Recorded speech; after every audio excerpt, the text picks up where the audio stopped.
Tinanggalan nila ako ng lahat, anak, kumpanya at tanggal. Habang humahagulgol ako sa ulan, nagtatawanan sila sa loob ng mainit na mansyon. Wala kang kwentang ina, Marcela. Yan ang huling nisi ng asawa kong traidor bago niya isara ang gate. Pero nagkakamali sila. Babangon ako mula sa putik para bawiin ang anak ko at durugin ang kanilang kasinungalingan. Handa na ba silang harapin ang galit ng isang inang? Walang nang pwedeng mawala? Pirmahan mo ang kontrata, Marcela. Huwag mong ipahiya ang pamilya natin dahil lang sa pagiging maramot mo sa taong nagbenta ng kalabaw para makapag-aral ka. Ang malamig ngunit matamis na boses na iyon ay umalingaw-ngaw mula sa mikropono, dumadagundong sa bawat sulok ng marangyang bulwagan. Bahagyang umatras si Marcela. Ang mga salitang iyon ay nanggaling kay Leandro, ang lalaking ipinagluto niya ng paborito nitong almusal kaninang umaga. Ang ama ng kanyang nag-iisang anak na si Lucia. Ilang segundo pa lamang ang nakalipas, mahigpit na nakahawak ang kanyang kamay sa braso nito. Buong pusong nagpapasalamat sa suporta ng asawa sa ika-10 anibersaryo ng kanyang kumpanyang Bahandi AgriLink. Isang matinding paninikip ang bumalot sa kanyang lalamunan. Nanlamig ang kanyang mga daliri hanggang sa mamahid ang kanyang buong braso. Ang mabigat na tropeo sa kanyang kamay ay tila naging isang pirasong yelo na sumusunog sa kanyang balat. Ang nakakapasong liwanag mula sa mga chandelier ay biglang naging parang mga matang mapanghusga na nakatitig sa kanyang kaluluwa. Tila umikot ang kanyang sikmura, ngunit nanatiling tuwid ang kanyang likod. Paano naging patalim ang mga kamay na nangakong poprotekta sa akin? Sa kanyang harapan, nakatayo ang kanyang tiyuhin na si Gaspar. Suot nito ang isang kupas at gastadong barong Tagalog na halatang pinilit lamang na plansahin para sa gabing ito. Nanginginig ang mga kulubot nitong kamay habang itinutulak palapit sa kanya ang isang pormal na dokumento. Kailangan ko ng 40 milyong piso ngayon din, Marcela. Garalgal at tila nagsusumamong boses ni Gaspar. Bibilhin ko ang lumang bodega sa tabi ng ilog sa San Roque. Kung hindi, mawawala ang lupa ng tatay mo.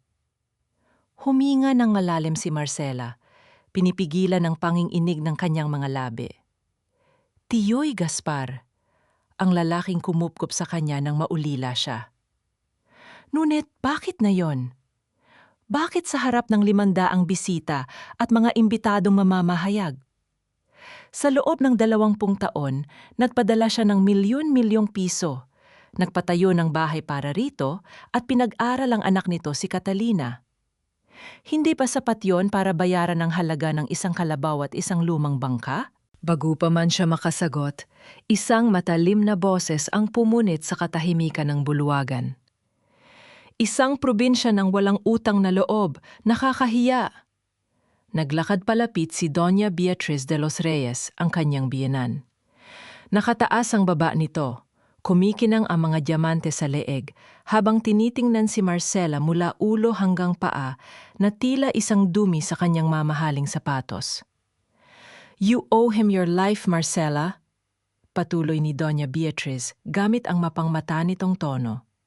Kung hindi dahil sa lalaking ito, marahil ay isa ka pa ring babaeng amoy isda na naglalako sa palengke. Ang isang babaeng nakalimot sa kanyang utang na loob ay hindi karapat-dapat na maging ina, asawa o magpatakbo ng anumang negosyo. Give him the money. Show some class for God's sake, dahil dala mo ang apelido ng anak ko. Isang alon ng mapanghusgang bulungan ng mabilis na kumalat sa buong bulwagan. Sa ika-4 na mesa malapit sa entablado, nakatayo si Aling Luring, ang pinakasikat na tsismosa sa kanilang barangay sa Iloilo na inimbitahan lamang dahil sa kagustuhan ni Gaspar. Nakataas ang hawak nitong tilpono, walang pakundangang kinukuhanan ng videong bawat anggulo ng mukha ni Marcela habang nag-livestream. Naku, mga kamarites! Live na live tayo ngayon! Malakas na anunsyo ni Aling Luring, sinadyang iparinig sa lahat. Tingnan niyo ang CEO natin, ang yaman-yaman na pero nagdadalawang isip pang bigyan ng pera ang tiyuhin niyang nagbenta ng kalabaw para sa kanya. Nakakaiyak naman ang sinapit ng matanda na mamalimos sa sariling pamangkin. Kinagat ni Marcela ang loob ng kanyang pisingi hanggang sa malasahan niya ang sarili niyang dugo, pilit na tinatakpan ang panging-inig ng kanyang tuhod. Ibinaling niya ang kanyang paningin sa kontratang nasa ibabaw ng podium.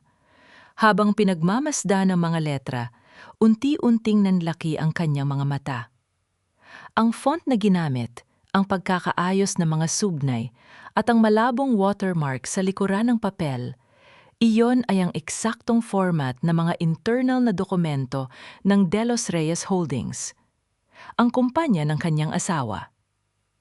Tiningnan niya ang account number na dapat padalhan ng pondo.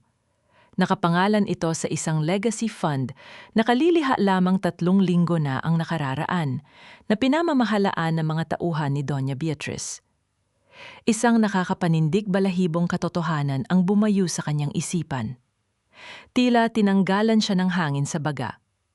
Hindi ito simpleng paghingi ng tulong mula sa isang mahirap na kamag-anak. Isa itong patibong. Kung pipirmahan niya ang dokumento at maglalabas ng 40 milyong piso mula sa Bahandi AgriLink, maaari siyang kasuhan ng corporate embezzlement. Paglipat ng pondo ng kumpanya, papunta sa isang shell company ng pamilya ng kanyang asawa. Kung tatangi naman siya, masisira ang kanyang pangalan at ituturing siyang isang sakim na halimaw na walang pagmamahal sa pamilyang nag-aruga sa kanya.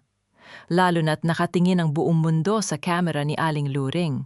Tumingala siya at tinitigan si Leandro. Nakangiti ito. Isang banayad, maunawain at mapagmahal na ngiti na kayang linlangin ang sinuman sa silid na yon. Ngunit sa likod ng mga mata ngayon ay ang matinding kasakiman ng isang maninela na nakatingin sa kanyang biktima. Lumapit pa si Leandro, inilapit ang bibig sa tainga ni Marcela upang bumulong. "Come on, Han," malumanay ngunit madiing udyok nito. "Huwag kang magpakamartir dito. Pagbigyan mo na ang matanda. Ipakita mo sa kanila na hindi tayo madamot. Isipin mo ang reputasyon ng kumpanya natin. Isipin mo ang kinabukasan ni Lucia. Ako na ang bahala sa legalities. Just sign it para matapos na ang drama na ito." Gaslighting. Naramdaman ni Marcela ang pag-ikot ng kanyang sikmura nang marinig ang pangalan ng kanyang anak na ginagamit bilang panakot. Muling ginagamit ni Leandro ang salitang tayo habang inilalagay ang lahat ng legal na panganib sa balikat niya. Ikinuyong ni Marcela ang kanyang mga kamao. Ang sakit ng pagtataksil na naramdaman niya kanina ay unti-unting napalitan ng isang malamig at matigas na bato sa kanyang dibdib. Hindi siya maaaring magpatalo rito. Ang kumpanyang ito ay itinayo niya mula sa barya, puyat at pagod sa daungan.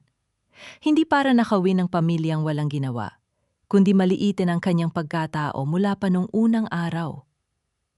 Tiningnan niya muli si Gaspar. Ang mga mata ng matanda ay puno ng takot at pag-iwas. Takot ba ito dahil alam nitong mali ang ginagawa nito?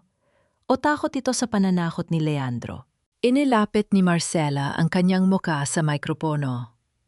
Ang buong bulwagan ay tumahimik, pigil hiningang naghihintay sa kanyang sasabihin. Hindi siya umiyak. Hindi siya nagpaliwanag tungkol sa mga perang ibinigay niya noon para maging pabahay.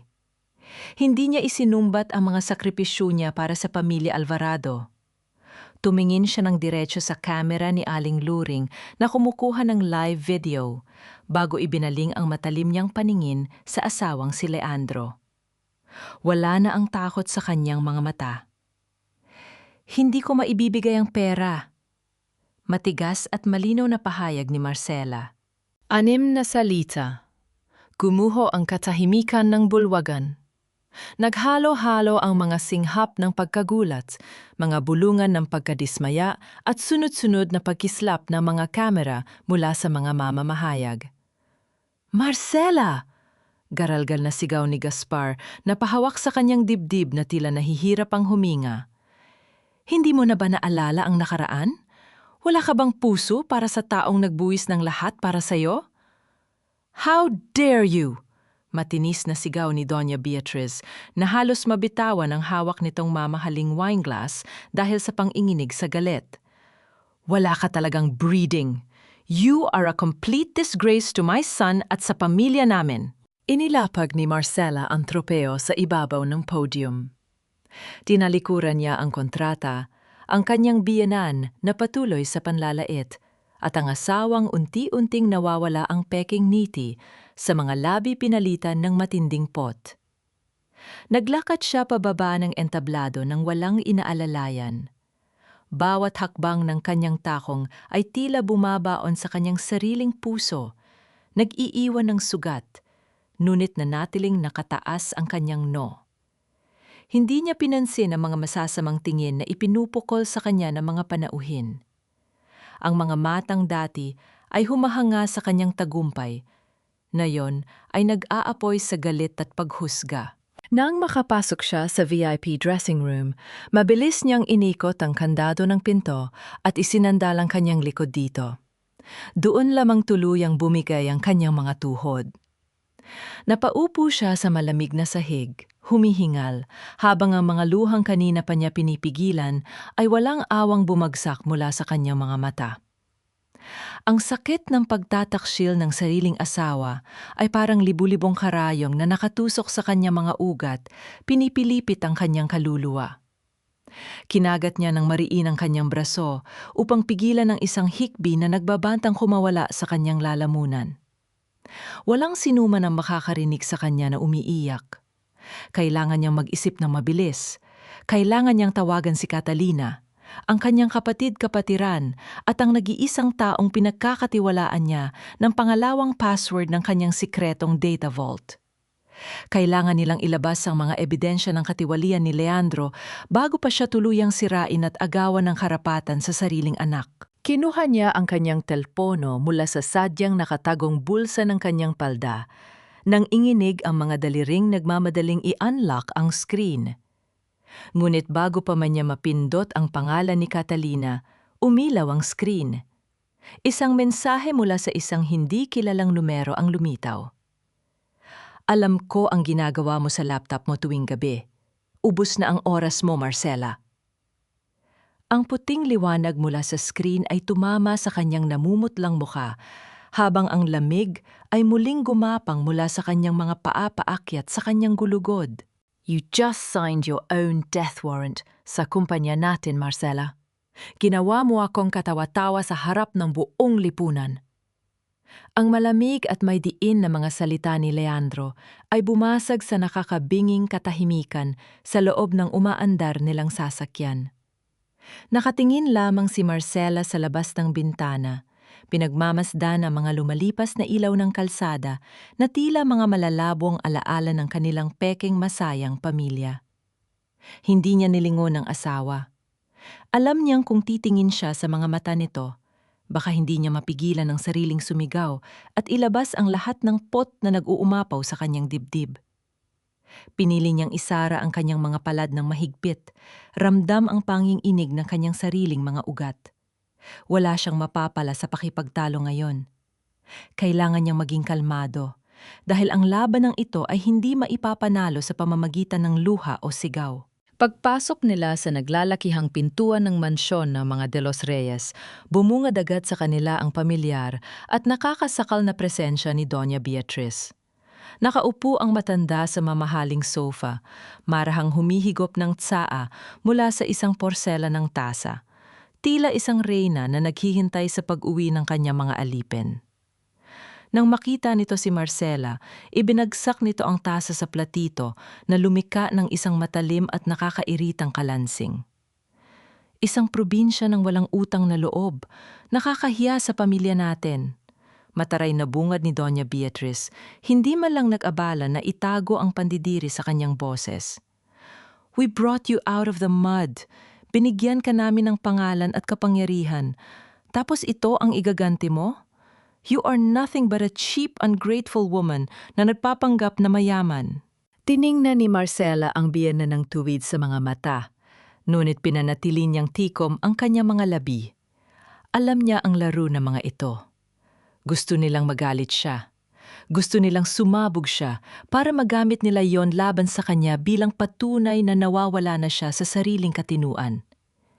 Sa halip na sumagot, tahimik siyang naglakad pa, akyat sa hagdan. Iniwan ang mag-ina sa kanilang mga panlalait.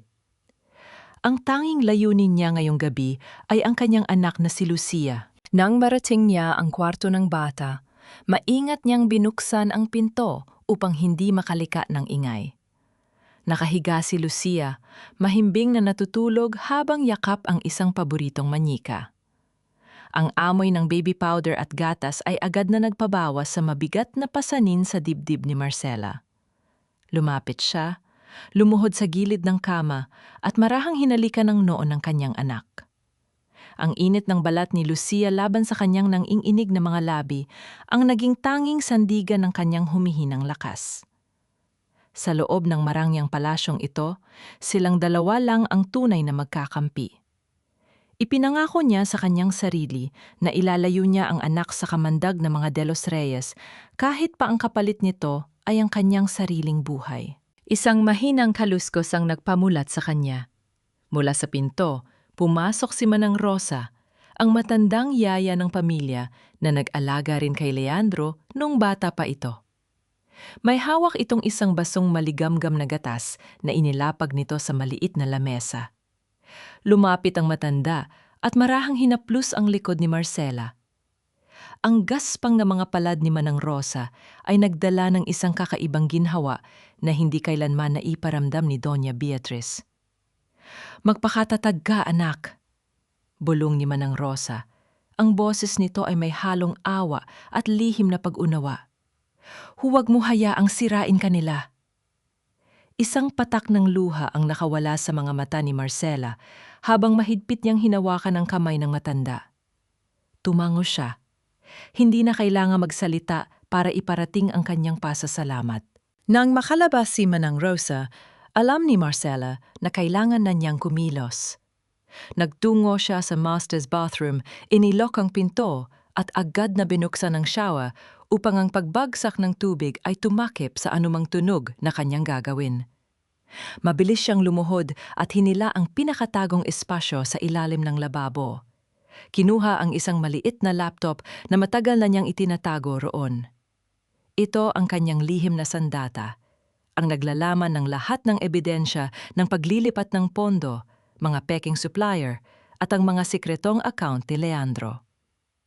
Binuksan niya ang aparato at nagsimulang mag-transfer ng mga files papunta sa isang encrypted cloud storage. Bawat porsyento na nadadagdag sa screen ay tila isang hakbang papalapit sa kalayaan nilang mag-ina. Ngunit habang hinihintay ang paglipat ng mga dokumento, nahagip ng kanyang paningin ang isang anino mula sa ilalim ng siwang ng pinto ng banyo. May isang taong nakatayo sa labas. Hindi ito gumagalaw, hindi kumakatok, ngunit alam niyang pinakikinggan nito ang bawat kilos niya sa loob. Pinigilan ni Marcela ang kanyang paghinga. Bumilis ang tibok ng kanyang puso habang titig na titig sa maitim na aninong nakaharang sa liwanag. Sino yon? Si Leandro ba? O isa sa mga bantay ni Doña Beatriz? Muli niyang ibinaling ang paningin sa screen. 98%, 99%. Unti-unti siyang nakaramdam ng pag-asa. Konti na lang at hawak na niya ang alas. Subalit sa isang iglap, namula ang buong screen. Ang progress bar ay bigla ang naglaho, pinalitan ng isang malaking babala ng system error. Ang sunod-sunod na matinis na tunog mula sa nag-aalarmang laptop ay tila pumunit sa katahimikan ng banyo.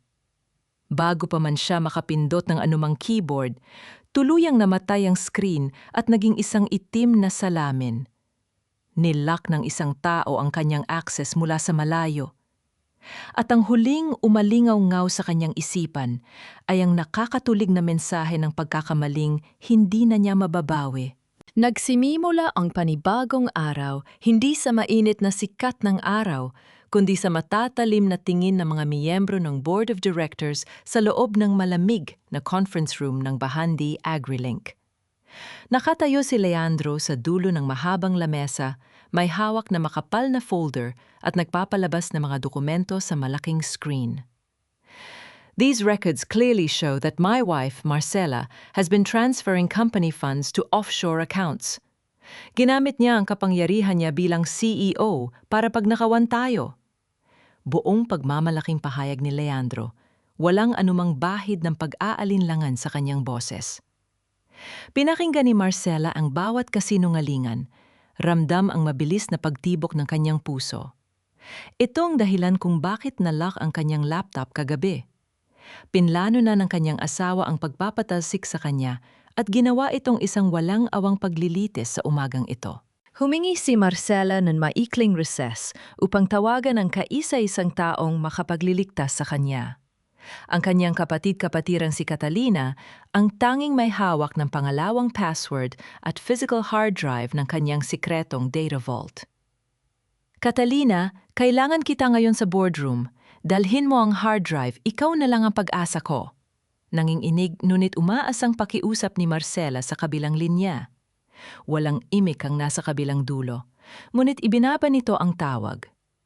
Pilit na kinakalma ni Marcela ang kanyang sarili. Darating si Catalina. Hindi siya pababayaan ng taong itinuring niyang tunay na kapatid. Ilang minuto ang lumipas nang bumukas ang mabigat na pinto ng conference room. Pumasok si Catalina, mahigpit ang hawak sa isang itim na hard drive. Isang maluwag na paghinga ang pinakawalan ni Marcela.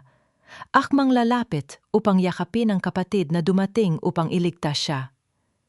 Ngunit huminto si Catalina. Sa halip na maglakad patungo sa kanya, dumiretso ito kay Leandro. Inilapag ni Catalina ang hard drive sa palad ng asawa ni Marcela. Nandyan na ang lahat ng kailangan mo, Sir Leandro. Wala na siyang kopya. Malamig na wika ni Catalina, hindi man lang sinusulyapan ang direksyon ni Marcela. Tila tumigil ang pag-ikot ng mundo ni Marcela. Ang hangin sa loob ng silid ay naging parang lason na sumasakal sa kanyang lalamunan. Nanigas ang kanyang mga binti, hindi makapaniwala sa nakikita ng kanyang sariling mga mata. Nilapitan niya si Catalina at mahigpit itong hinatak papasok sa isang maliit na opisina sa gilid, palayo sa mapanuring mata ng mga board members. Bakit mo ginagawa ito? Pamilya tayo, Catalina? Mariing tanong ni Marcela, pinipigilan ng pagtulo ng mga luhang nagbabadyang bumagsak. Humarap si Catalina. Ang mga mata nito ay nag-aapoy sa matagal ng kinikinkim na galit at ingit. Palagi na lang ikaw. Ako ang tunay na anak, pero ikaw ang bida. Nagsawa na akong maging anino mo, ate. Nang dahil sa'yo, nawalan kami ng kabuhayan, tapos ngayon, ikaw pa ang nagmumukhang bayani. Matalim na sumbat ni Catalina. Bawat salita ay parang kutsilyong ibinabaon sa dibdib ni Marcela. Habang sinasabi yon ng kanyang kapatid, hindi maiwasan ni Marcela na mapatingin sa buhok ni Catalina. Nakasipit doon ang isang mumurahing pink na hair clip. Iyon ang regalong binili ni Marcela mula sa unang suweldo niya sa pagtatrabaho sa daungan. Ibinigay niya kay Catalina dahil wala itong pambili ng palamuti sa eskwela noon. Isang nakakabaliw na katotohanan ang sumampas sa kanya. Ang taong pilit niyang iniaahon ay ang mismong taong nagbenta sa kanya. Tiningnan niya muli ang mga mata ni Catalina. Napagtantong wala na ang inosenteng batang kasama niyang natulog sa papag. At sa sandaling yon, isa pang katanungan ang gumambala sa kanyang isipan. Nasaan si Tioy Gaspar? Mula kagabi matapos ang gulo sa anibersaryo, hindi na niya mahagilap ang matanda. Nagtatago ba ito? O bahagi rin ba ang matanda sa malaking patibong na inilatag ni Leandro? Bago pa man niya makulepleto ang kanyang pag-iisip, malakas na bumukas ang pinto ng opisina. 2 unipormadong pulis ang pumasok, may hawak na isang formal na dokumento. Marcela Villacorta de los Reyes? May warrant of arrest kami laban sa inyo para sa kasong corporate fraud at embezzlement. Walang emosyong pabatid ng isang opisyal. Lumapit si Leandro, nakang-isi ang mga labi habang pinagmamasda ng asawang unti-unting inuubusan ng kapangyarihan at pag-asa. Yumuko ito, Inilapit ang bibig sa namumutlang tainga ni Marcela at bumulong. "Huwag kang mag-alala. Ako na ang bahala kay Lucia." Ang pangalan ng kanyang anak ay tila naging isang malakas na alingawngaw na paulit-ulit na bumayo sa loob ng kanyang utak, nagpapadilim sa kanyang paningin at sumisira sa natitirang piraso ng kanyang katinuan. Lucia, Lucia, Lucia. Isang walang awang pagbuhos ng ulan ang sumalubong kay Marcela. Paglabas niya mula sa presinto, matapos makapaglagak ng pansamantalang piyansa gamit ang huling perang na iwan sa kanyang personal na account. Hindi na niya alintana ang panlalamig ng kanyang buong katawan o ang pagkabasa ng kanyang mga damit. Ang tanghing nagtutulak sa kanyang mga nanginginig na binti ay ang pangalan ng kanyang anak na patuloy na umaalingawngaw sa kanyang isipan. Tumakbo siya patungo sa mansyon ng mga De Los Reyes, umaasang mayakap pa si Lucia at mailayo sa mga halimaw na nagkukubli sa likod ng mararangyang pader. Ngunit pagdating niya sa tapat ng kanilang bahay, sinalubong siya ng matataas na bakal na tarangkahang mahigpit na nakakandado. Dalawang matipunong gwardiya ang nakaharang mula sa loob, nakatingin sa kanya ng walang anumang awa, habang pilit niyang inaabot ang seradura gamit ang kanyang mga basang kamay. Mula sa malapad na balkonahe ng mansyon, lumabas si Leandro at Doña Beatriz, nananatiling tuyo at komportable sa silong habang pinapanood siyang naghihirap sa gitna ng bagyo. May mga bitbit na malalaking maleta ang mga tauhan ng kanyang biyenan at walang habas na inihagis ang mga ito palabas ng gate. Bumagsak ang mga bagahe sa maputik na kalsada. Nagkalat ang ilang mga damit na pinaghirapan niyang bilhin. "Baliw ka na, Marcela! Hindi ligtas ang apo ko sa'yo, kaya huwag ka nang babalik dito!" Matalim na sigaw ni Doña Beatriz. Ang boses nito ay pilit na nanghingibabaw sa ingay ng malakas na ulan. "You're an unfit mother, isang kriminal na nagnakaw sa sariling kumpanya. Wala kang karapatang ilayo sa amin si Lucia." Tumawa pa ng bahagya si Leandro, isang nising nagpatunay na plinano nito ang lahat upang palitawin na siya ay isang baliw na babaeng nagwawala sa labas ng kanilang bahay. Bago pa man makasagot si Marcela, isang pamilyar at nakakadurog na tinig ang bumasag sa kanyang kaluluwa. Tumingala siya sa ikalawang palapag. Sa likod ng makapal na salamin ng bintana ay nakita niya si Lucia. Umiiyak ang bata. Pilit na inihahampas ang maliliit nitong palad sa salamin habang isinisigaw ang salitang mama. Ang bawat pagtawag ng kanyang anak ay tila patalim na paulit-ulit na ibinabaon sa kanyang dibdib. Pinipilipit ang kanyang bituka at tinatanggalan siya ng kakayahang huminga. Sumigaw si Marcela pabalik. Iniunat ang kanyang mga braso na tila kayang abutin ng kanyang anak mula sa ibaba, ngunit nanatili siyang nakakulong sa labas. Ikinaskas niya ang kanyang mga daliri sa malamig at matigas na bakal ng gate hanggang sa magdugo ang mga ito. Lumuhod siya sa putikan, isinubsob ang mukha sa malamig na lupa, at humagulgol ng buong pait, nagmamakaawang ibalik sa kanya ang kaisa-isang rason ng kanyang buhay. Habang nakadapa sa putikan, nahagip ng kanyang paningin ang isang bagay na tumilapon mula sa kanyang nabuksang maleta. Ito ay ang lumang bika-bikang manyika na palaging yakat ni Lucia bago matulog. Ang dating makulay na damit ng manyika ay nabalot na ng madilim na putik. Nanginginig ang mga kamay na dinampot yon ni Marcela at mahigpit na niyakap sa kanyang dibdib, tila sinisikap na makuha ang natitirang init ng kanyang anak mula sa basang tela. Ito ang kanyang pinakamasakit na pagkatalo. Wala siyang pakialam kung inagaw nila ang kanyang kumpanya o ang kanyang yaman. Ngunit ang paghihiwalay sa kanila ng kanyang anak ay isang kasama ang hindi niya mapapatawad kailanman. Nang muli siyang tumingala upang silipin si Lucia, nakita niyang pilit na kinakaladkad ni Leandro ang bata palayo sa bintana. Sa isang gilid ng bintana, nakatayo si Manang Rosa. Bago tuluyang pumasok ang matandang yaya sa madilim na pasilyo, lumingon ito kay Marcela at mariing nagbigay ng isang makahulugang tingin, Tila may ipinapahiwatig sa pamamagitan ng pamimilog ng mga mata nito bago ito tuluyang itinulak ni Leandro papasok. Nanlabo ang paningin ni Marcela. Ang malamig na hangin at matinding pagod ay tuluyang umubos sa kanyang lakas. Napasandal siya sa isa sa kanyang mga maleta. Unti-unting pinipikit ang mga mata nang may maramdaman siyang matigas na bagay sa bulsa ng pabalat nito. Gamit ang huling lakas, kinuha niya ang isang nakatuping papel na medyo nabasa na ng ulan. Binuksan niya ito at bumungad ang isang pamilyar na sulat kamay. Ito ay mula kay Gaspar. "Patawarin mo ako! Pumunta ka sa lumang bodega." Agmalakas na pagkulog sa kalangitan ay unti-unting nag-iba ng tono. Dahan-dahang nagiging ingay ng mga umaandar na makina at ugong na mga taong nagmamadali. Ang mainit at maalinsangan na hangin ng San Roque ay sumalubong kay Marcela pagbaba niya mula sa lumang bus. Malayo ito sa malamig na opisina at malalambot na upuan ng kanyang dating buhay. Sugatan ng kanyang mga kamay, gulo-gulo ang buhok, at ang mga matang dati ay puno ng kumpiyansa ay nakulapulan ng matinding puyat at pagod. Naglakad siya sa pamilyar na eskinita ng kanyang kabataan, umaasang makakahanap ng tahimik na silungan. Subalit bago pa man siya makalayo, napansin niya ang mga mapanuring tingin ng mga dating kapitbahay.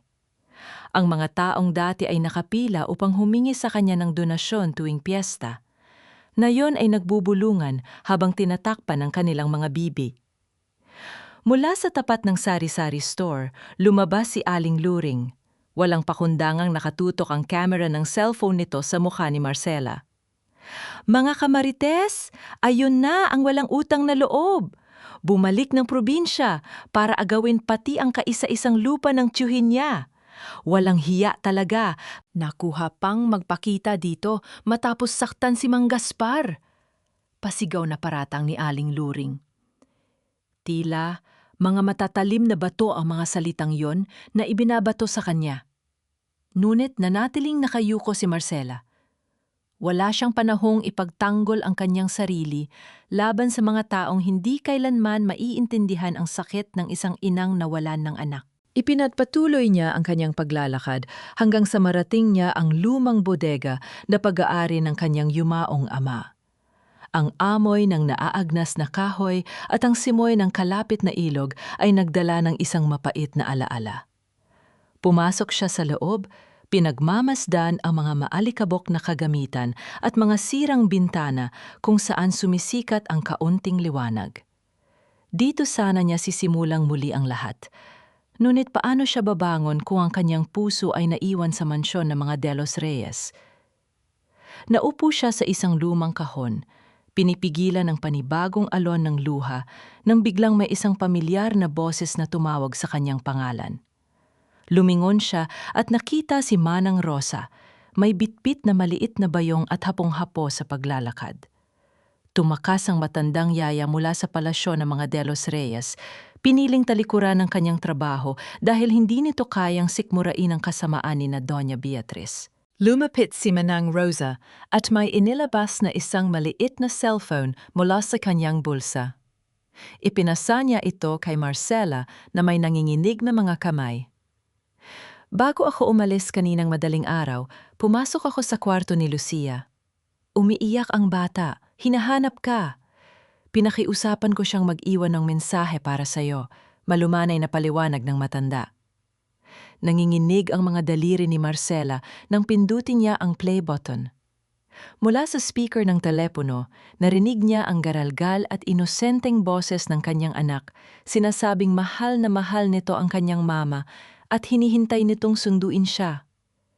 Ipinikit ni Marcela ang kanyang mga mata at idinikit ang malamig na telepono sa kanyang tainga. Dinadama ang bawat pantig ng boses ni Lucia na tila isang mainit na yakap na nag-aalis ng lahat ng kanyang sugat.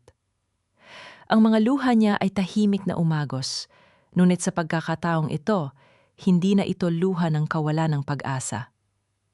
Habang paulit-ulit na tumutugtog ang boses ng anak, unti-unting tumigas ang ekspresyon sa kanyang mukha.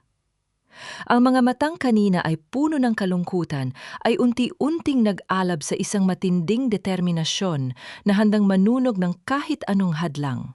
Binalot ng katahimikan ang bodega matapos ang mensahe, ngunit hindi nagtagal ang sandaling iyon. Mula sa likuran ng mga lumang bariles, narinig ni Marcela ang mahinang pagtapak ng sapatos sa tuyong dahon at graba. Mabagal at maingat ang bawat hakbang na parabang matagal na silang minamasdan mula sa malayo. Agad na humarap si Marcela at inihanda ang sarili sa anumang maaaring mangyari. Mula sa bahaging hindi gaanong naabot ng liwanag, lumabas ang isang babae. Nakasuot ito ng elegante at mamahaling pulang suit na kapansin-pansin sa maalikabok na paligid. May hawak siyang isang mamahaling leather folder at ang kanyang mga mata ay matatag at mapanuri tulad ng isang abogadang sanay humarap sa mahihirap na usapin sa korte. Kung gusto mong mabawi ang anak mo, Marcela, kailangan nating mag-usap. Diretsong sabi ng babae habang bahagyang ngumiti na tila may mahalagang lihim na itinatago. Bago pa makapagsalita si Marcela, isang detalye ang agad niyang napansin. Ang matingkad at kakaibang kulay ng sapatos ng babae. Ako si Ate Isidora Alcaraz at alam ko ang bawat hakbang ng asawa mo. Pagpapakilala ng babae habang dahan-dahang naglalakad palapit sa kanila. Hindi iniinda ang alikabok na dumidikit sa kanyang mamahaling sapatos. Nagkatinginan sina Marcela at Manang Rosa, kapwa naguguluhan at nag-iingat sa presensya ng estranggera. Huminto si Isidora sa tapat ni Marcela at walang paligoy-ligoy na inilatag ang kanyang mga baraha. Inihahanda na ni Leandro ang mga papeles upang isanib ang Bahandi AgriLink sa Manrique Maritime, ang kumpanya ng kanyang tiyuhin na si Don Severino. Kapag nangyari yon, tuluyan na siyang magkakaroon ng pera at impluensya upang bilhin ang lahat ng wes sa syudad. At hinding-hindi mo na makikita ang anak mo. Ngunit matutulungan kita, kapalit ng isang maliit na pabor. Tinitigan ni Marcela ang mga mata ng abogada, naghahanap ng anumang bakas ng panlilinlang. Natutunan na niyang huwag magtiwala kahit kanino, lalo na sa mga taong lumalapit kapag siya ay nakadapa na. Anong kailangan mo sa akin? Matigas na tanong ni Marcela, pilit na itinatago ang kaba sa kanyang dibdib. Sumulyap si Isidora sa paligid ng bodega. Ang mga mata nito ay tila sinusuri ang bawat sulok ng lumang estruktura bago ibinalik ang paningin kay Marcela. Alam ko na bago namatay ang tatay mo, may itinago siya sa bodegang ito. Isang ebidensya na magpapabagsak sa mga Manrique. Tulungan mo akong hanapin yon. Ibibigay ko sa iyo ang lahat ng kailangan mo para makuha si Lucia. Kahit nagdududa, alam ni Marcela na wala siyang ibang pagpipilian. Ang pangalan ng kanyang anak ang naging sapat na dahilan upang sumugal siya muli. Itinuro ni Isidora ang isang bahagi ng sahig sa ilalim ng kalawanging bimbangan, ang lumang bekonhang na ginagamit noon ng kanyang ama. Ayon sa abogada, ito ang kaisa-isang estruktura na hindi kailanman ginalaw simula nang mamatay si Mariano. Kumuha si Marcela ng isang mabigat na bareta mula sa gilid. Gamit ang kanyang natitirang lakas, buong diin niyang inihampas ang dulo ng bakal sa lumang semento. Ang bawat pagtama ng bakal sa matigas na sahig ay naglika ng mataginting na alingaw-ngaw sa loob ng tahimik na bodega na tila nagpapagising sa mga matagal ng nakabaong lihim. Ilang minuto ng pilit na pagtibag, unti-unting gumuho ang makapal na semento. Inilalantad ang isang maliit na guwang sa ilalim. Mula sa butas, hinila ni Marcela ang isang marumi at kalawanging tubong bakal na mahigpit ang pagkakasara.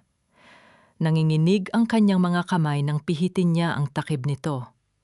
Sa loob ay may isang balot ng plastik na naglalaman ng lumang talaarawan ng kanyang ama at isang maliit na susi na mukhang para sa isang safety deposit box sa bangko.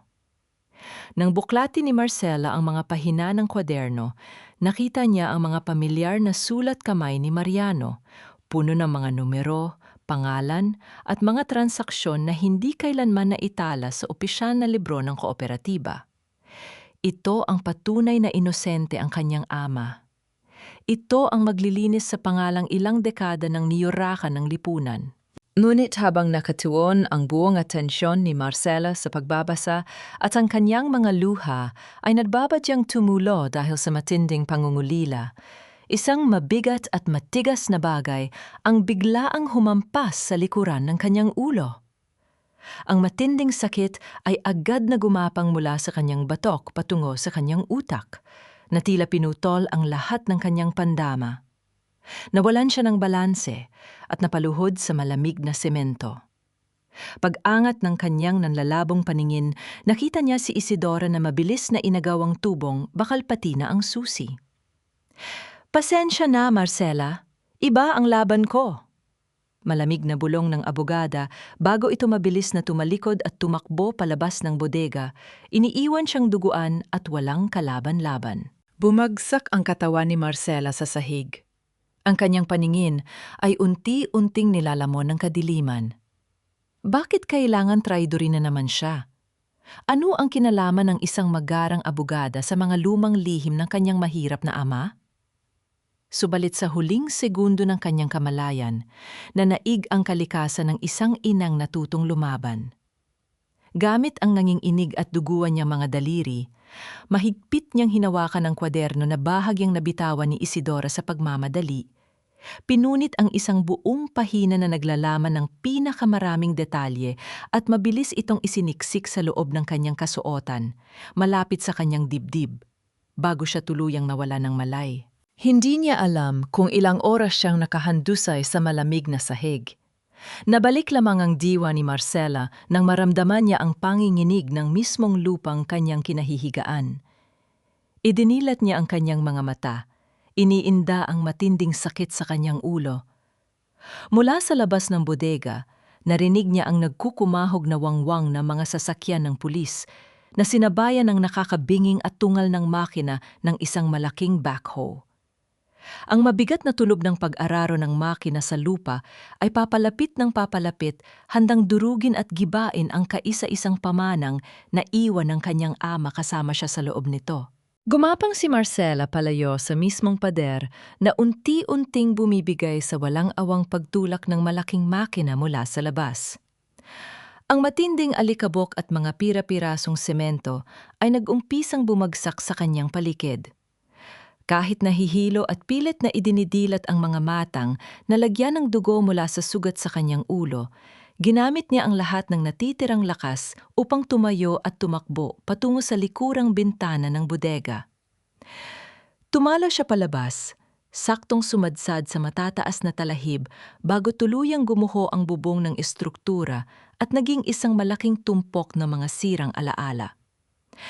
Habang humihingal at nakadapa sa damuhan, kinapa niya ang loob ng kanyang damit. Ligtas ang kapirasong papel. Pilit niyang inaninaw ang mga letrang nakasulat sa punit na pahina. May nakasaad doon tungkol sa isang lumang kapilya sa likod ng malawak na tubuhan, ang lugar kung saan madalas magdasal ang kanyang ama. Hindi niya ininda ang hapdi ng mga galos at ang pamamanhid ng kanyang mga binti. Tinahak niya ang masukal na daan patungo sa inabando ng kapilya. Pagpasok niya sa madilim na estruktura na amoy, lumang kandila at alikabok, nakita niya ang isang figurang nakayuko sa harap ng basag na altar. Si Tioy Gaspar. Nang maramdaman ng matanda ang kanyang presensya, dahan-dahan itong lumingon. Ang mga mata ay namumula at puno ng matinding takot.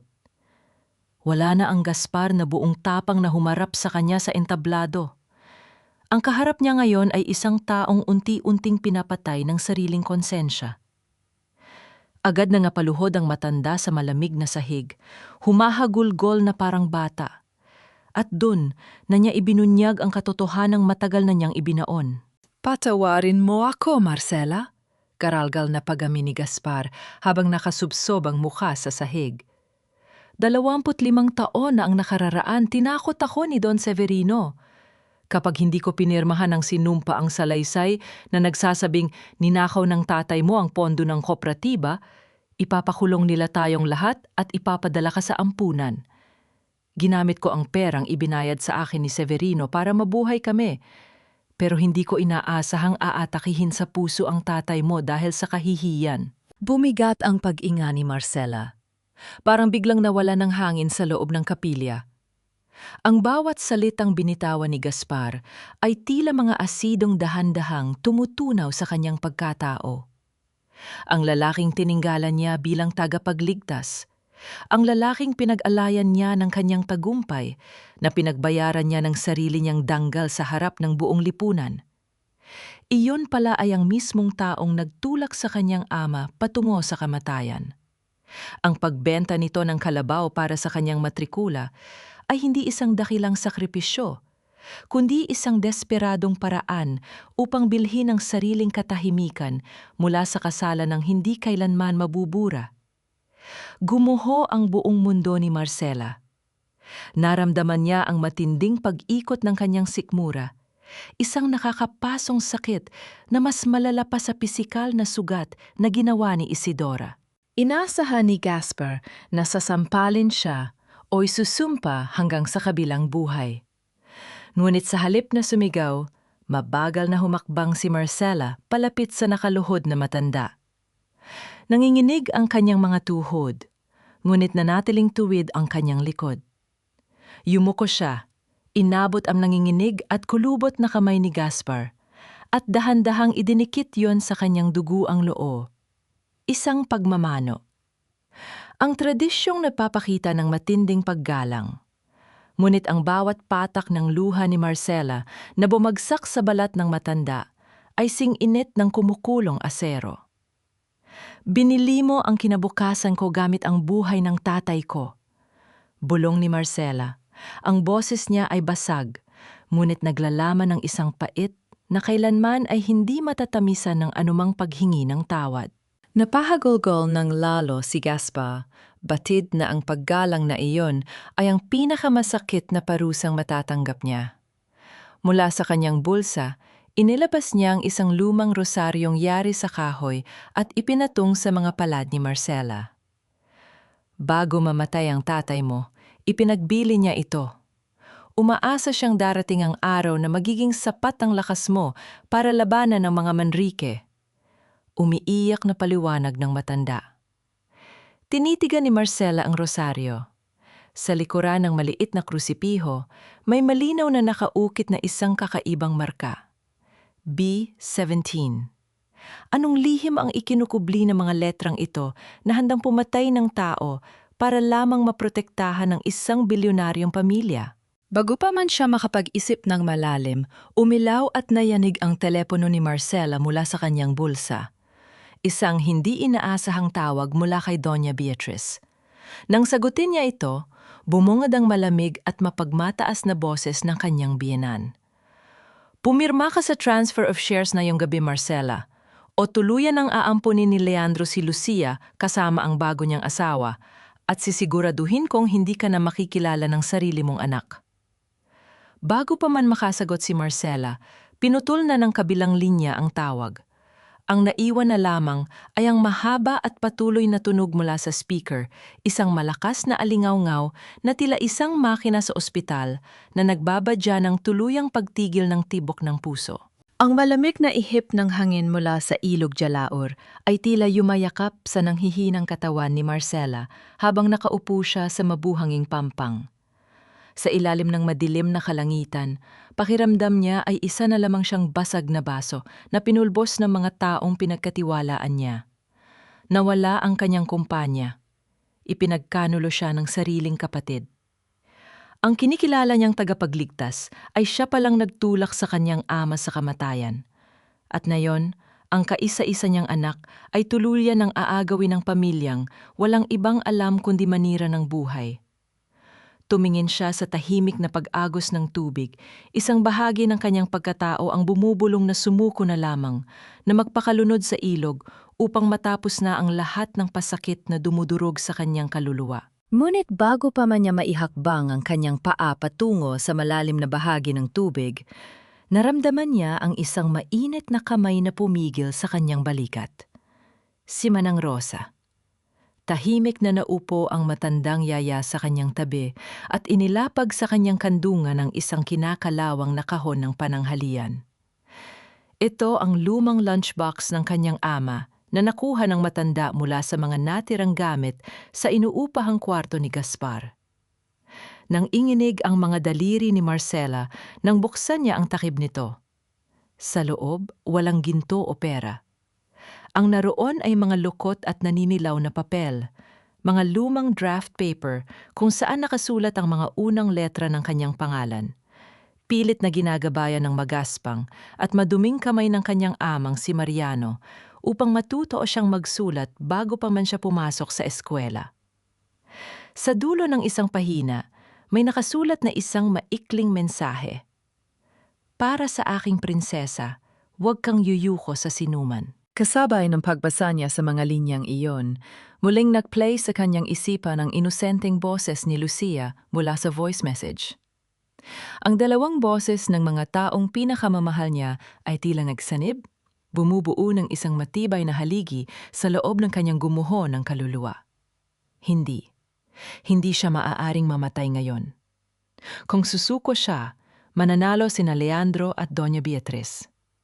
Kung susuko siya, lalaki si Lucia sa piling ng mga halimaw na magtuturo ritong maging kasing sama nila. At kailanman, hindi mabibigyan ng hustisya ang pangalan ng kanyang amang namatay sa kahihiyan. Huminga ng malalim si Marcela. Ang mga luhang pumapatak mula sa kanyang mga mata ay unti-unting natuyo. Pinalitan ng isang matinding alab na tila kayang sunugin ang buong Iloilo. Mula sa kanyang bulsa, inilabas niya ang lukot na kopya ng demand letter, ang kontrata ng 40 milyong pisong utang na loob na naging simula ng kanyang impyerno. Kumuha siya ng posporo mula sa bitbit na bayong ni Manang Rosa at sinindihan ang dulo ng papel. Pinanood niyang lamunin ng apoy ang bawat kasinungalingang nakasulat doon bago niya ibinagsak ang nagbabagang abo sa umaagos na ilog. Wala na akong utang kaninuman. Panahon na para kayo ang magbayad. Mariin at malamig na panata ni Marcela. Ang kanyang boses ay walang anumang bakas ng pag-aalunlangan. Tumayo si Marcela. Kinapan niya ang kanyang bulsa at nahanap ang isang lumang lipstick na naputol ang dulo noong kaladka rin siya palabas ng mansyon ng mga De Los Reyes. Kahit walang salamin, ipinahid niya ang pulang kulay sa kanyang namumutlang mga labi. Ang simpleng aksyong yon ay tila paglalagay ng baluti sa gitna ng digmaan. Ang babaeng palaging nakayuko at nagtitiis para sa pamilya ay tuluyan ng namatay sa dalampasigang yon. Ang nakatayo ngayon ay isang inang handang pumatay at mamatay para sa kanyang anak. Ngunit paano niya lalabanan ang isang bilyonaryong imperyo na may hawak sa mga pulis at wes? Gagamitin niya ang mismong sandata na ginamit nila upang sirain siya. Sa kalagitnaan ng gabi, binalot ng matinding lamig ang tahimik na eskinita ng San Roque. Huminto si Marcela sa tapat ng inuupahang kwarto at sari-sari store ni Aling Luring, ang babaeng nagsimula ng pagkalat ng kanyang pagkasira sa social media. Walang pag-aalinlangan, itinaas niya ang kanyang kamao. Ang marahas na paglapat ng kanyang kamay sa kahoy na pinto ay lumikha ng isang mataginting na ingay, isang sunod-sunod at mabilis na pagkatok na pumaslang sa katahimikan ng madaling araw, naghihintay na buksan ng nagugulat na tsismosa ang pinto patungo sa panibagong yugto ng paghihigante. Nang buksan ni Aling Luring ang pinto ng kanyang bahay, halos mabitawan nito ang hawak na baso dahil sa pagkagulat. Sa kanyang harapan ay nakatayo si Marcela. Walang luha sa mga mata, tuyo ang pulang lipstick sa mga labi, at may malamig na awtoridad na hindi pa nito kailanman nakikita. Bago pa man makasigaw o makatawag ng tulong ang matanda, pumasok si Marcela sa loob at idinikit ang pinto. "Huwag kang matakot, Aling Luring. Hindi ako naparito para saktan ka." Malumanay, ngunit madiing simula ni Marcela. Tinitigan niya ang matanda sa mga mata. "Ngunit ipapaalala ko sa iyo, ang apong si Maymay na ipinagmamalaki mo sa buong barangay ay nakakapag-aral sa Maynila dahil sa scholarship ng Bahandi. Habang kumikita ka sa paninira sa akin sa internet, ang perang ibinabayad mo sa kanyang matrikula ay galing sa pawis ko. Napakuurap si Aling Luring. Unti-unting napayuko dahil sa matinding kahihiyan. Ang matapang na marites ng barangay ay biglang nawala ng boses sa harap ng babaeng dating tinutulungan ng buong baryo. Anong kailangan mo sa akin? Nanginginig na tanong ng matanda. Ibigay mo sa akin ang buong raw video ng livestream mo nung gabing iyon sa hotel. Alam ko hindi mo in-edit ang buong kuha. Utos ni Marcela. Walang nagawa si Aling Luring, kundi kunin ang kanyang lumang telpono mula sa aparador at iabot ito kay Marcela. Mabilis na binuksan ni Marcela ang file ng video at isinaksak ang sariling memory card upang kopyahin ito. Habang pinapanood ang raw footage na hindi pa napapanood ng publiko, tumigil ang mundo ni Marcela sa isang partikular na bahagi. Bago pa man umakyat sa entablado si Gaspar, nakunan ng malinaw na anggulo sa gilid ng kurtina kung paano hinatak ni Leandro ang matanda sa isang madilim na sulok. Narinig mula sa sensitibong mikropono ng telpono ang pabulong, ngunit matalim na boses ng kanyang asawa. Kung hindi ka hihingi ng 40 milyon sa kanya sa harap ng lahat, sisiguraduhin kong si Catalina ang mabubulok sa kulungan para sa mga irregularidad sa papeles ng kumpanya. Bumigat ang pag-inga ni Marcela. Ang galit niya kay Gaspar ay napalitan ng isang malalim na dalamhati. Hindi napunta ang kanyang tiyuhin doon dahil lamang sa kasakiman. Ginamit ni Leandro ang kaligtasan ni Catalina upang pigain ang matanda at gawin itong pain sa isang pampublikong pagbitay sa kanyang danggal. Bago pa man siya makapagsalita, isang mabigat na kaluskos at pagbagsak ng katawan ang narinig mula sa labas ng pintuan ni Aling Luring. Mabilis na binuksan ni Marcela ang pinto. Sa semento ay nakahandusay si Ate Isidora Alcaraz. Ang dating magara nitong pulang suit ay punit-punit na at puno ng putik, habang ang maganda nitong mukha ay may mga pasabog na pasa at dugo sa labi. Pinagtabuyan ito at pinabugbog ni Don Severino matapos nitong alamin na isa lamang siyang maling anak na hindi kailanman kikilalanin ng pamilya Manrique at inagaw pa rito ang nakuha nilang tubong bakal. Mabilis na hinatak ni Marcela si Isidora papasok sa loob. Kumuha siya ng malinis na basahan at yelo upang gamutin ang mga sugat ng abogada. Habang nililinis ni Marcela ang dugo sa mukha nito, tinitigan siya ni Isidora ng may halong gulat at kahihiyan. Kumuha ang abogada ng natitirang piraso ng malinis na gasa mula sa kanyang kit at dahan-dahang itinalikod ang kamay ni Marcela upang balutin din ang sugat sa palad ng huli na nakuha nito sa bakal na gate. Dalawang babaeng kapwa-sugatan, kapwa itinapon ng mga lalaking nagkaroon ng kapangyarihan sa kanilang buhay, ang tahimik na nagkatinginan. Walang kinakailangang salita. Ang kanilang mga sugat ang naging kasunduan ng isang lihim na alyansa. Inilabas ni Isidora ang kanyang telepono na may natitirang mga kinuhaan niyang litrato bago agawin ang tubong bakal. Isinama ito ni Marcela sa punit na pahina mula sa tala-arawan ng kanyang ama at sa lumang rosaryong may markang B17. Doon ay unti-unting nabuo ang buong larawan. Ang B17 ay ang kodigo ng Vessel 17, isang malaking kargamento ng mga ani at huli ng mga magsasaka at mangingisda ng San Roque noong 25 taon na ang nakararaan. Ipinahayag noon ni Don Severino na lumubog ang barko dahil sa bagyo upang ideklara itong lugi at ibintang ang nawawalang pera sa ama ni Marcela.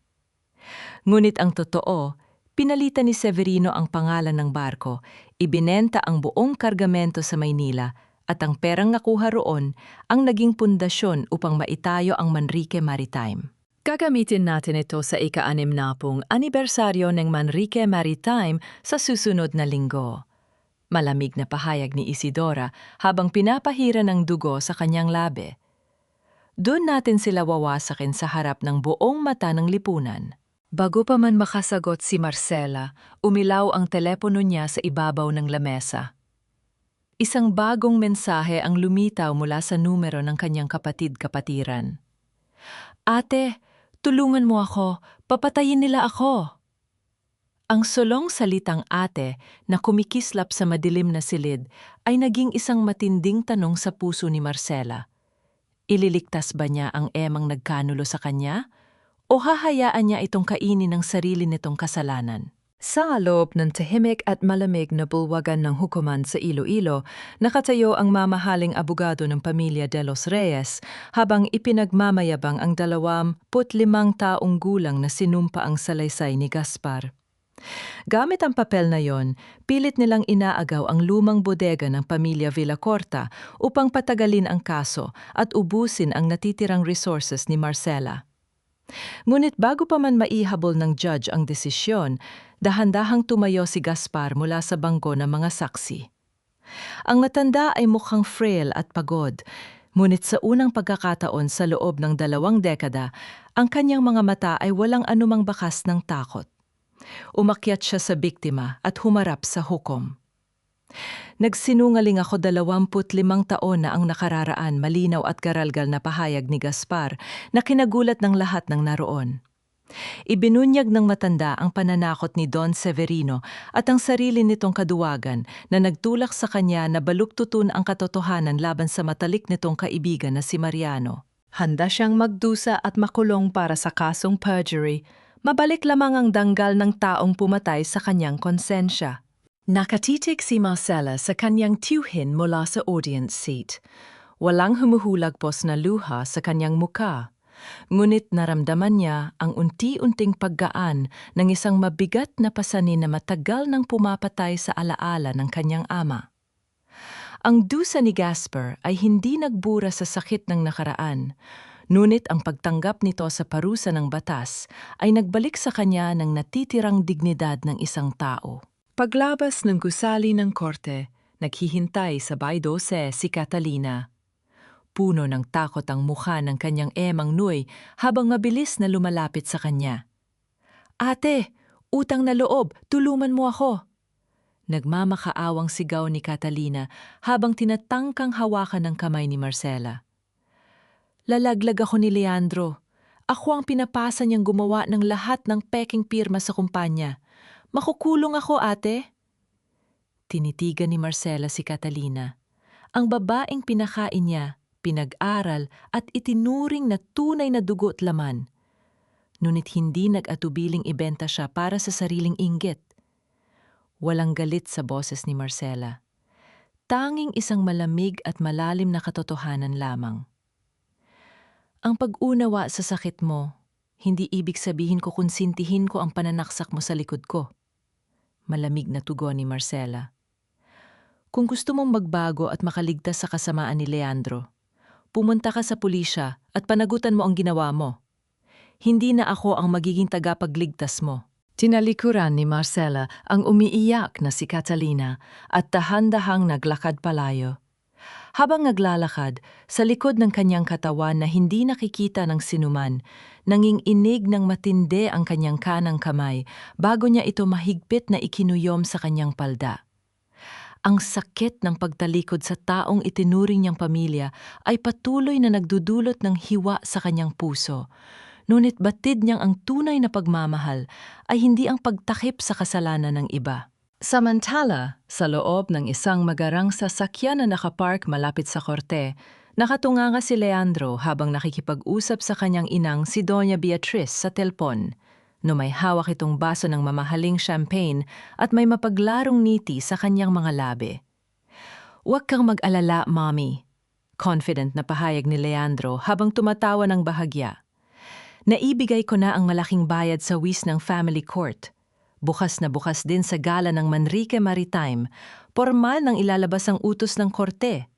Permanenteng tatanggalan ng karapatan si Marcela na makita o makalapit man lang kay Lucia." Sa kabilang dako ng lungsod, habang yakap ni Marcela ang luma at maruming manyika ng kanyang anak sa loob ng silid, isang matinding panlamig ang biglang gumapang sa kanyang katawan. Sa kanyang alaala, tila umalingaw-ngaw ang mabigat na tunog ng pagbagsak ng kahoy na batiw ng isang wes, isang hatol na nagbabadya ng pinakamatinding labanan para sa kanyang karapatan bilang isang ina. Sa loob ng napakarangyang Grand Ballroom ng 5 bituing hotel sa Iloilo, maliwanag na kumikislap ang malalaking kristal na chandelier para sa ika-60 anibersaryo ng Manrique Maritime.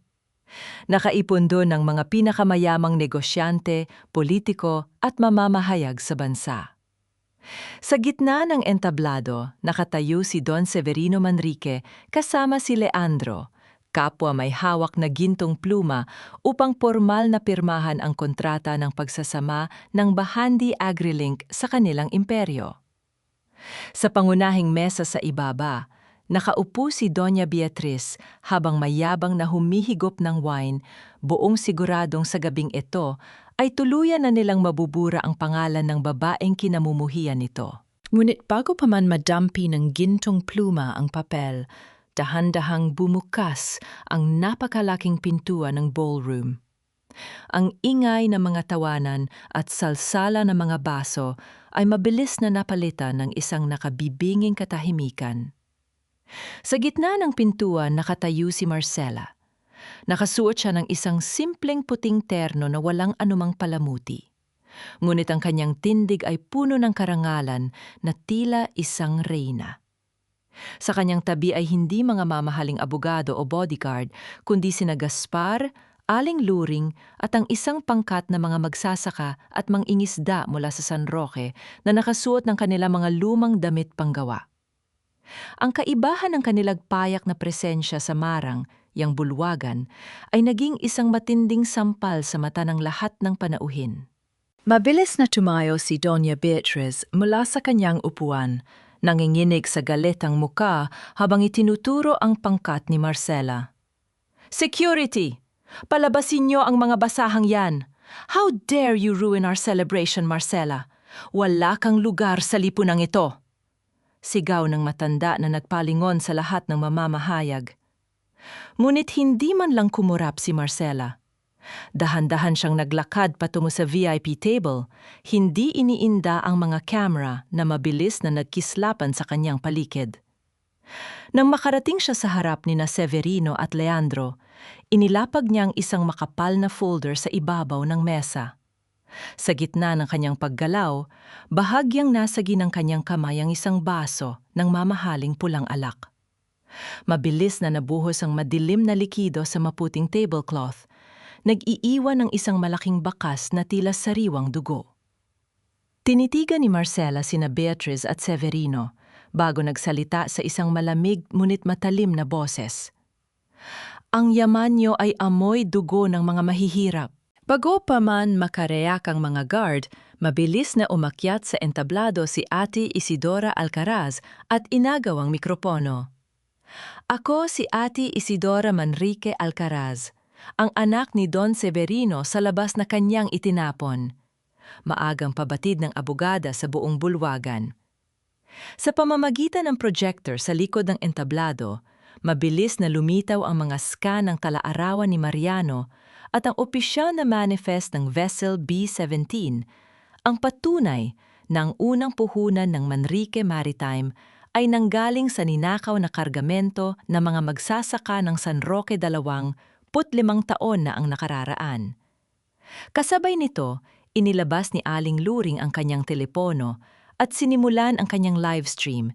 Ipinapakita sa buong bansa ang raw video kung paano tinakot at pinilit ni Leandro si Gaspar na humingi ng 40 milyong piso sa anibersaryo ng Bahandi. Mabilis na umabot sa milyon-milyon ang mga nanonood sa internet. Ang mga bisita sa ballroom ay nagsimulang magbulungan at umiwas sa pamilya Manrique. Ang mukha ni Don Severino ay nawala ng kulay habang ang kanyang presyon ay mabilis na tumaas. Habang si Doña Beatriz naman ay napahawak sa kanyang leeg sa matinding kahihiyan dahil sa pagkabunyag ng kanilang mga lihim sa harap ng buong alta sosyedad. Ang kanilang iingatan na hiya o dungis sa pangalan ng pamilya ay tuluyan ng nadurog sa harap ng publiko. Ngunit nang makita ni Leandro na gumuho na ang kanyang plano at nakapaligid na ang mga reporter sa kanila, tuluyan nang nawala ang kanyang katinuan. Mabilis siyang umatras palayo sa entablado. Inilabas ang kanyang telepono mula sa bulsa at magaspang na sumigaw sa kabilang linya habang nanlilisik ang mga mata kay Marcela. "Ilayo niyo ang bata! Ilipad niyo siya sa ibang bansa gayon din!" Nanlamig ang buong katawan ni Marcela. Ang kanyang tagumpay sa entablado ay biglang napalitan ng matinding takot. Tinatangka ni Leandro na itakas si Lucia palabas ng bansa. Kasabay ng nagkukumahog na wangwang ng mga sasakyan ng pulis, mabilis na tinahak ni Marcela at ng mga otoridad ang daan patungo sa mansyon ng mga De Los Reyes. Sa kanyang kandungan, mahigpit niyang hawak ang lumang bikabikang manyika ni Lucia, habang ang kanyang dibdib ay tila sasabog sa matinding kaba. Hindi siya papayag na muling mailayo sa kanya ang kanyang anak.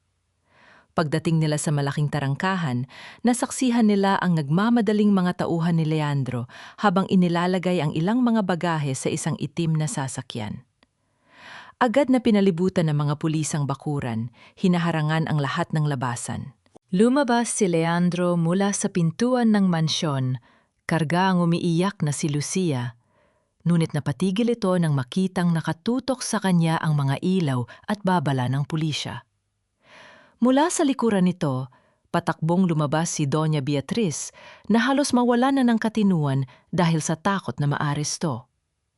Sa desperadong kagustuhang iligtas ang sarili mula sa kulungan at kahihiyan itinuro ng matanda ang sariling anak sa harap ng mga autoridad. "Wala akong kinalaman dyan. Si Leandro ang nagplano ng lahat ng katiwalian sa kumpanya. He forced me to sign those papers. Huli na siya! Huli niyo na siya!" Sigaw ni Doña Beatriz habang umiiwas sa mga pulis. Napatitik si Leandro sa kanyang ina. Ang mukha nito ay napuno ng matinding gulat at pagtataksil. Sa huling sandali, ang inang pinag-alayan niya ng kanyang buong buhay at dignidad ay walang alinlangan siyang itinapon upang iligtas ang sarili nitong balat. Kasabay nito, bumukas ang pinto ng isang sasakyan ng pulis at bumaba si Catalina. May hawak itong isang drive na naglalaman ng buong kopya ng mga mensahe, recording ng boses, at patunay na si Leandro ang mismong nag-utos na gamitin ang peking digital signature ni Marcela. Ibinigay yon ni Catalina sa mga investigador, tinatanggap ang kanyang sariling pariling pananagutan sa batas para sa kanyang pakikisabwat upang sa wakas ay makatayo sa tama.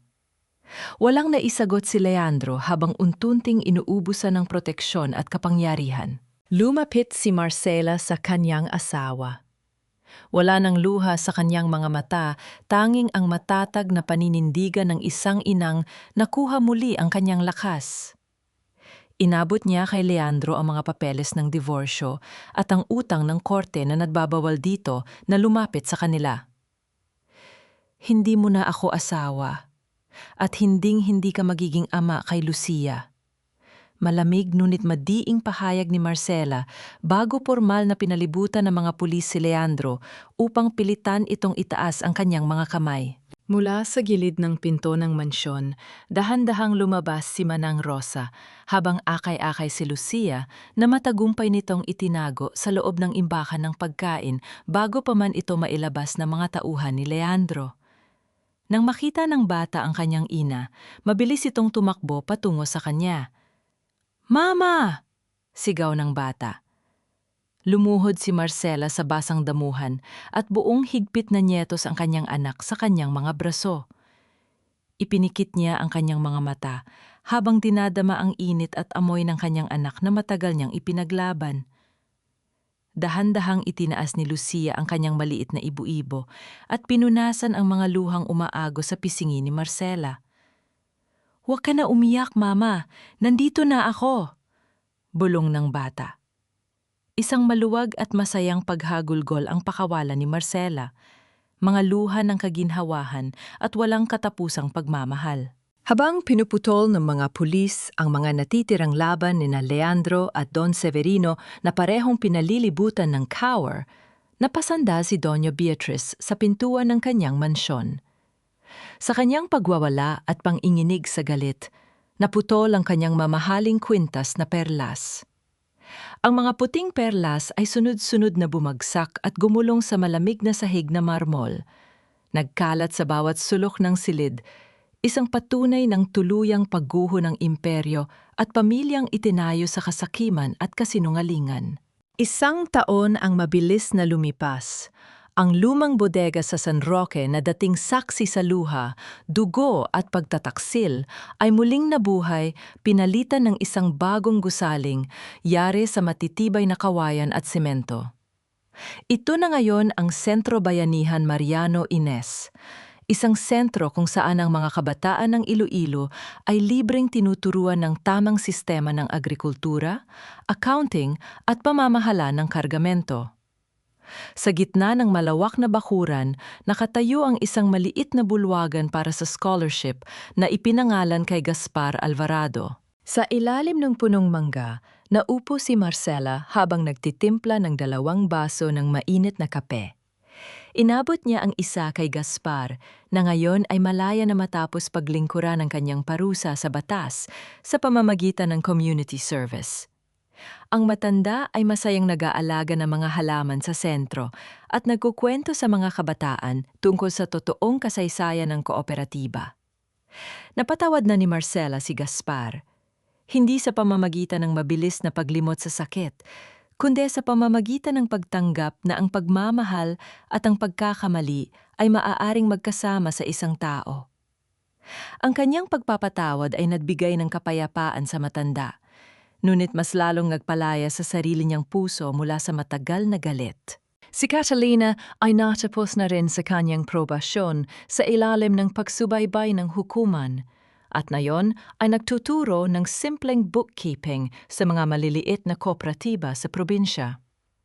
Hindi na ibinalik ni Marcela ang dating matalik at bulag na tiwala sa kanyang emang Nuey, ngunit binigyan niya ito ng pagkakataong patunayan ng sarili mula sa simula.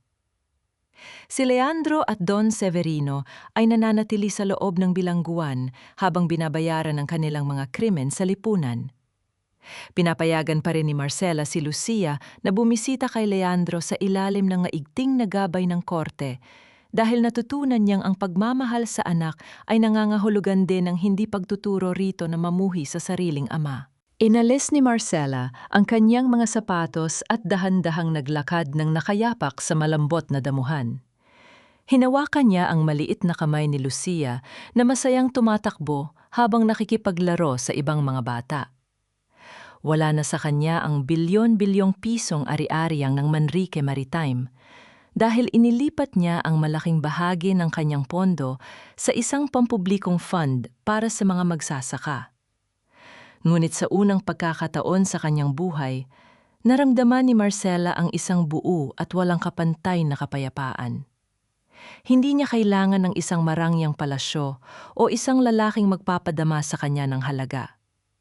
Ang kanyang halaga ay nagmumula sa kanyang sariling katatagan at sa pagmamahal ng kanyang anak. Sa loob ng pangunahing bulwagan ng sentro, sa ilalim ng isang malinis na salaming lagayan, inilagay ni Marcela ang lumang orasan ng kanyang ama, ang rosaryong may markang B17 at ang kanyang lumang student ID. Sa ilalim ng mga hivak na ito, may nakaukit na isang pangungusap. Isang bata ang hindi lumalaki dahil sa iisang tagapagligtas, kundi dahil sa buong komunidad na hindi pumayag na maiwan siya. Ang utang na loob ay hindi isang tanikala na nagtatali sa isang tao upang maging alipin ng kasalanan ng iba. Ang tunay na utang na loob ay ang pagpapatuloy ng kabutihan at pagtatanggol sa katotohanan. Habang pinagmamasdan ni Marcela ang paglubog ng araw sa ilog Halaor, alam niyang ang kanyang kwento ay hindi matatapos sa sakit, kundi sa isang bagong umaga ng pag-asa, pagpapatawad at tunay na pagmamahal.